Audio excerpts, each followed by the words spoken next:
Ballerina text effect को बनाने के लिए सबसे पहले हम कैनवा को ओपन कर लेंगे। अगर आपके पास कैनवा प्रो नहीं है तो आप 1 मंथ के लिए कैनवा प्रो फ्री भी यूज कर सकते हैं। यहाँ कैनवा में एक न्यू प्रोजेक्ट ओपन कर लेना है। मैं यहाँ इंस्टाग्राम पोस्ट सेलेक्ट कर रहा हूँ। अब लेफ्ट साइड में टेक्स्ट पर क्लिक करेंगे, फिर ऐड अ हेडिंग पर क्लिक करके एक टेक्स्ट बॉक्स ऐड कर लेना है। मैं यहाँ पर एक नीच टाइप कर लूंगा। Grace is not in the steps but in the soul of the ballerina. अब ऊपर फॉन्ट पर क्लिक करके इसका फॉन्ट चेंज कर लेंगे। मैं यहाँ से एंटोनियो बोल्ड सेलेक्ट कर रहा हूँ। अब इस टेक्स्ट के साइज को रिड्यूस करके इसको मैं यहाँ कॉर्नर में प्लेस कर दूंगा। अब मैं एलिमेंट से ये बैलरीना की स्टॉक पिक्चर इस फ्रेम में ऐड कर लूंगा। इसके साइज को इंक्रीज करके पेज में फिट कर लेना है। अब बीजी रिमूवर टूल को यूज करके मैं इसकी बैकग्राउंड को रिमूव कर दूंगा। अब दोबारा फिर बीजी रिमूवर पर क्लिक करेंगे। मैं इस पेज को थोड़ा सा जूम कर लेता हूँ। अब लेफ्ट साइड से मैं इस ब्रश के साइज को यहाँ से एडजस्ट कर लूंगा और फिर केयरफुली से मैं ब्रश के साथ यहाँ से ये पार्ट को रब कर लूंगा। फिर यहाँ नीचे से भी बहुत केयरफुली के साथ इस पार्ट को भी यहाँ से रब कर लेंगे। ये पार्ट आपने अच्छी तरह से स्लोली केयरफुली से कर लेना है और इस सारे ड्रेस को यहाँ से हमने रब कर देना है। जब ये सारा पार्ट यहाँ से रब हो जाए तो इस टेक्स्ट को उठाकर यहाँ रख लेना है। अब इसके साइज को इंक्रीज कर लेंगे और इनको यहाँ प्लेस कर लेना है। अब हमने इनको कुछ इस तरह से अरेंज करना है, तो उसके लिए मैं लेटर स्पेसिंग को रिड्यूस करके इनको मैं ड्रेस की शेप देता जाऊंगा।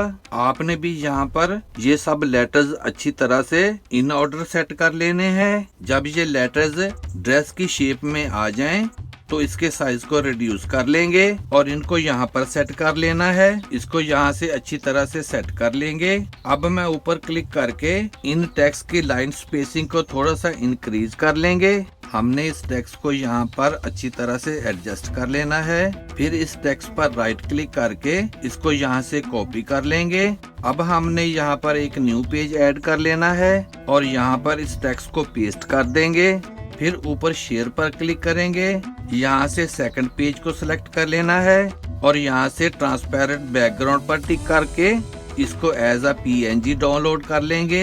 अब हमने यहाँ अपलोड पर क्लिक करके इस फाइल को अपलोड कर लेना है। जब ये फाइल अपलोड हो जाए तो इन टेक्स्ट को यहाँ से सिलेक्ट करेंगे और इनको यहाँ से डिलीट कर देंगे और यहाँ पर ये PNG फाइल को ड्रैग कर लेंगे। इसके साइज को इंक्रीज कर लेना है। अब लेफ्ट साइड में एप्स पर क्लिक करेंगे और सर्च में वार्प लिख कर सर्च करना है। यहाँ से ये वाली ऐप को ओपन कर लेंगे। फिर यहाँ वार्प पर क्लिक करेंगे और यहाँ से ब्रश के साइज को रिड्यूस कर लेना है और इस पेज को थोड़ा सा जूम कर लेंगे। अब मैं इस टेक्स्ट को इस साइड से यहाँ तक पुल आउट कर लूंगा। फिर मैं इस दूसरी साइड से इन लेटर्स को यहाँ तक पुल आउट कर लूंगा।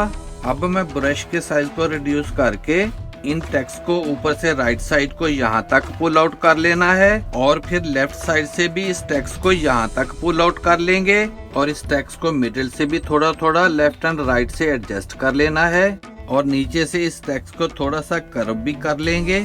जब आप यहाँ पर इन टेक्स्ट को ड्रेस की शेप में एडजस्ट कर लें तो फिर सेव पर क्लिक कर देंगे and then we have it. अब हमने इस पेज को थोड़ा सा क्रॉप करके पीछे वाली बैकग्राउंड पर टैप करना है और इसका कलर चेंज कर लेंगे। आप यहाँ से कोई भी कलर चूज कर सकते हैं। तो हमारा स्टनिंग बैलरीना इफेक्ट टेक्स्ट बन के रेडी हो जाएगा।